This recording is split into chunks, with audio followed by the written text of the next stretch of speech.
Am I the a-hole for still getting on a flight home when my two young co-workers I was traveling with weren't at the airport yet and were obviously going to miss it? Plus updates. Original post. This past week, I was presented with an industry award in Nashville that an agency partner nominated me for. I am a director at my company. My company decided to send 2 junior-level employees to the event as well because they thought it would be a good experience for them. A specialist who has been with us a little over a year, 25 female fresh out of college, and a summer intern, 21 female, a rising senior. They are not on my team, report up through a separate VP, and I have very limited or no interaction with them in daily work life. They were very excited to be going. This was going to be the specialist's first time on a plane, with lots of Teams chats asking what to wear, etc. We were flying in Thursday morning and leaving Friday evening, so it was a very short trip, but I tried to help share info about the event, types of attendees, awards reception, or presentation Thursday night with a country western theme. Then I was speaking on a panel Friday morning. There's so much I could say, but I'll try to highlight key points. The specialist barely made the Thursday morning flight because she doesn't have a real ID and had to do extra screening.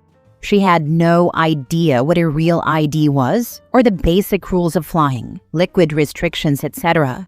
She was very upset they made her throw away some of her skincare that was over 3 ounces. Thursday night's event was a country western theme, and while a majority of people there were business casual, the intern showed up in a bandana tube top, micro skirt, cowboy boots, and a cowboy hat. I pulled her aside and asked if she wanted to run upstairs and change since it was still a business event, but she said she was fine and thought she looked cute and on theme. After the ceremony, I invited them to join me with some colleagues I knew from other companies in the hotel bar, but they told me they wanted to check out Broadway. I made a face and said this would be a good networking opportunity. They made "come on mom" jokes, so I told them to be safe and reminded them of the time and location of the first session the next day. I texted them around 11 p.m. that I hoped they got back safe. No response. Went to bed, texted them the next morning offering to meet for coffee before the morning sessions. No response. No idea if they actually attended any sessions or saw my panel, but I did find them in the hotel lobby afterward looking incredibly hungover. We had about 2 hours after the event ended before we needed to go to the airport, so I invited them to a late lunch with our agency partners. They declined because they wanted to go to the Country Music Hall of Fame. Again, I made a face and said I didn't know if they'd have time and thought it would be a good opportunity for them to spend time with our agency. They acted like I was the wet blanket, so I told them I was leaving for the airport from the hotel at 4 p.m. sharp and to meet me in the lobby so we could share a lift. I texted them at 3:45 p.m. that the lift was arriving in 15 minutes. No response. Texted them that the lift had arrived and I was leaving for the airport. No response. Texted them when I got to the airport and told them the security line was long, neither had pre-check. No response. Texted them when I got to the gate to please give me some sign of life. The intern sent a very short response about 10 minutes later. In lift, there's traffic. Nothing else. Texted them that the flight was starting to board. No response. Texted them when I was in my seat that boarding was about to end. No response. Doors closed. They didn't make it. I put my phone in airplane mode. Landed a couple of hours later to a barrage of texts from them. They were stranded in Nashville. Didn't know what to do, how to rebook, who to call for help, etc. I also had an angry voicemail from the specialist's mom saying I abandoned her daughter in Nashville, that she had never flown before and had anxiety, that she was having a panic attack at the airport and needed medical attention, and that she could be human trafficked. I called the specialist and intern back. Both phones rang but neither picked up. Texted to see if they were able to rebook. No response. Forwarded them an email with our business travel info and after-hours contact and texted them that I sent the email. No response. Texted an hour or so later to see if they were okay. No response. Did not call the mom back. I also had a text from their director. Don't know her well, just started with the company a couple of weeks ago, asking what was going on. I sent her a brief overview and screenshots of all my unanswered texts to them from earlier in the day. along with a transcript of the voicemail I got from the mom. She acknowledged my response, but there was no further dialogue. Now I get an invite for a Monday morning meeting from that director with their VP and our C-suite leader. My VP is on PTO. I feel like these are adults. I was communicative, and I'm ultimately not responsible for their decisions. But you tell me, am I the a-hole here? Now for the top comments before reading the updates. They seem to have mistaken a business trip for a vacation. Also, they acted irresponsibly regarding time, dressing, and networking opportunities. None of this is your fault. You are not their mother.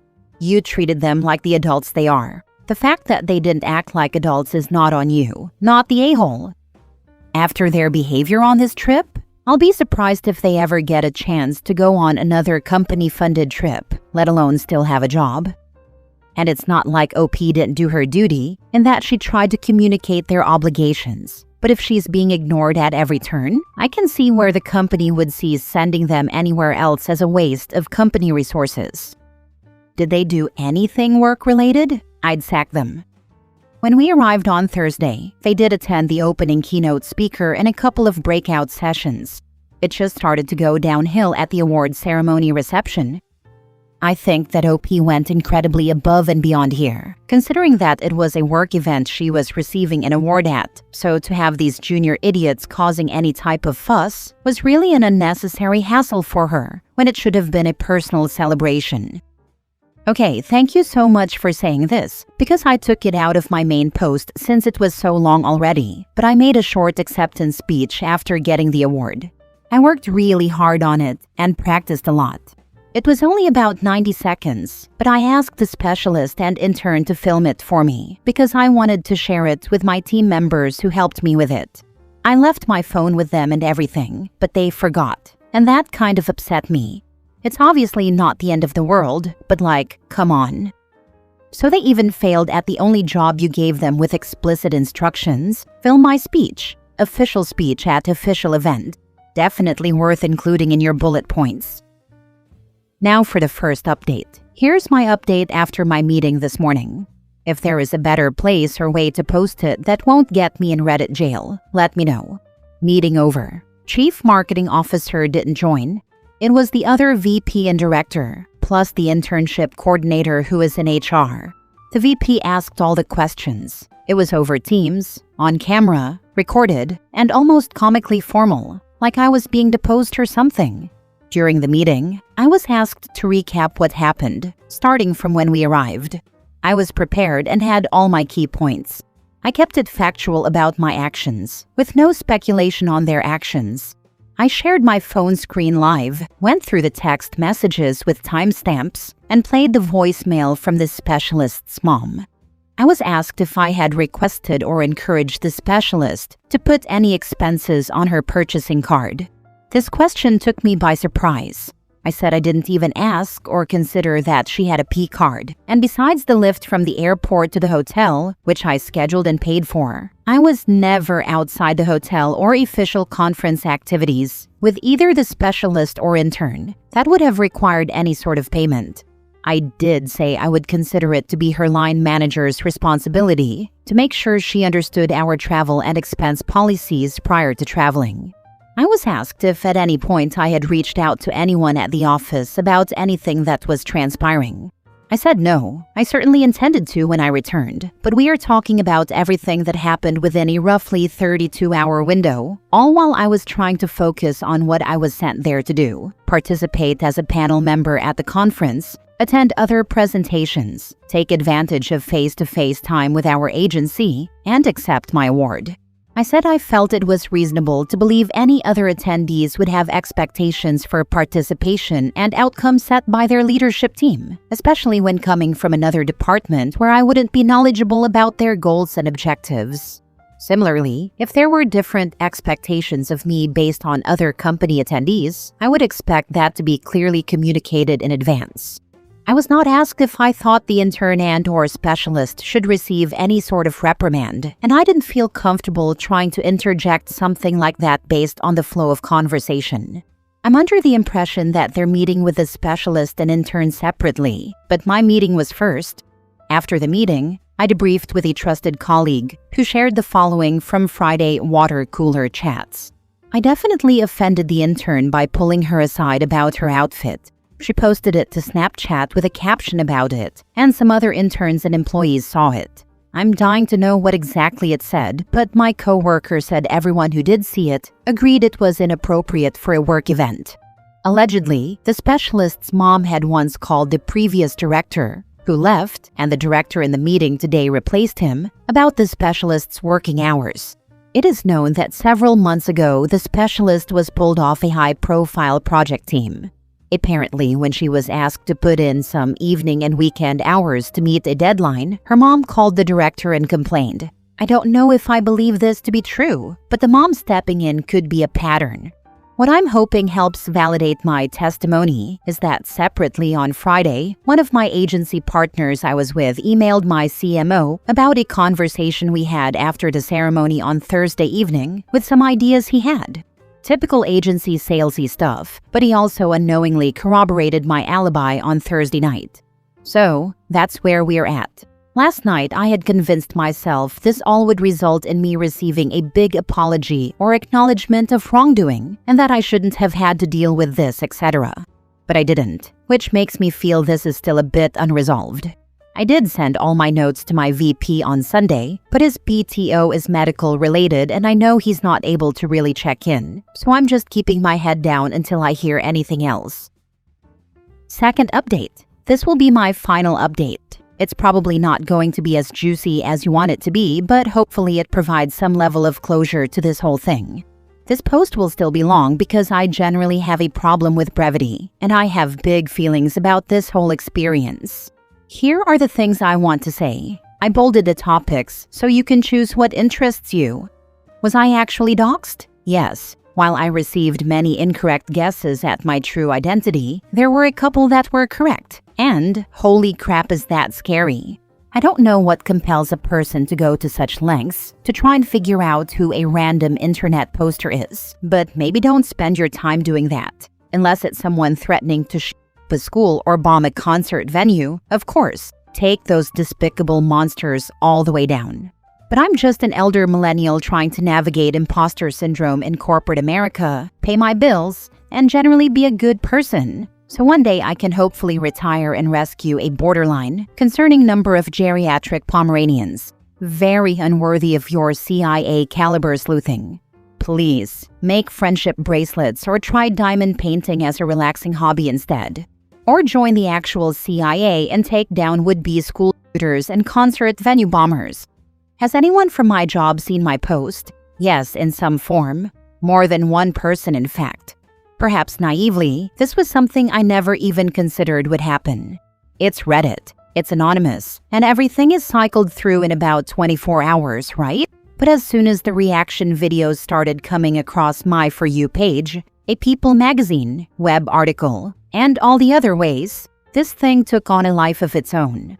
Not gonna lie, had pretty severe panic about this. Like, wow, I handled the situation as best I could and came out relatively unscathed. But me seeking validation from internet strangers will be what takes me out in the end.